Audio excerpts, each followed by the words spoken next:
Hi everybody and welcome back. Well, today we're going to be making a very delicious Italian breakfast omelette. Well, I had this a few times on our recent visit to Naples in Italy and found it was very delicious. Making it myself, I found it very easy, very simple, very tasty and gives you a real good start to the day. And for this recipe we're going to need these few simple ingredients. Some beautiful bacon lardons, there they are there, and some of these small plum tomatoes, very delicious I must say. A couple of eggs, some dried basil, salt and pepper for seasoning.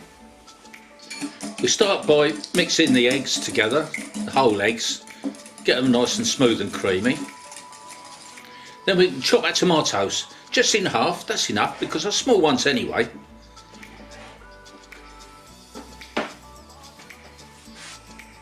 Then we put the lardons into an appropriate pan.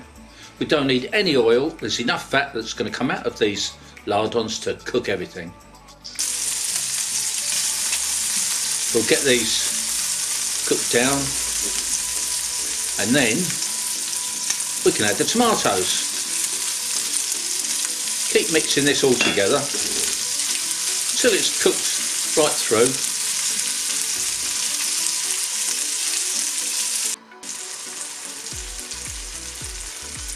Then when this is done, we can add the egg mixture. Pour that all around nice and evenly, fill in all the little gaps, and after we've done this, we don't mix it anymore. We just leave it to cook right through nice and gently. And while it's cooking, we can add a hefty pinch of this dried basil, and some salt, and some pepper for the final seasoning. On that goes.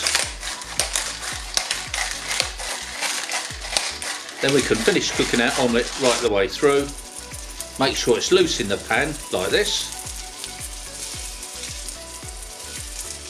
And then we can serve up. Slide it off the pan onto your plate. Now doesn't that look good? Look at all those colours. Now I'm going to have a little taste of this. Don't know where to start. This bit will do. Make sure I've got some lardons and don't forget some tomato. That is really tasty. So simple, so easy to make. Please try this for yourself. A little taste of Italy. Well, thanks guys for watching this latest video of mine. Please like, subscribe and share. And hope you enjoyed it. And I'll see you all again next time. Bye for now.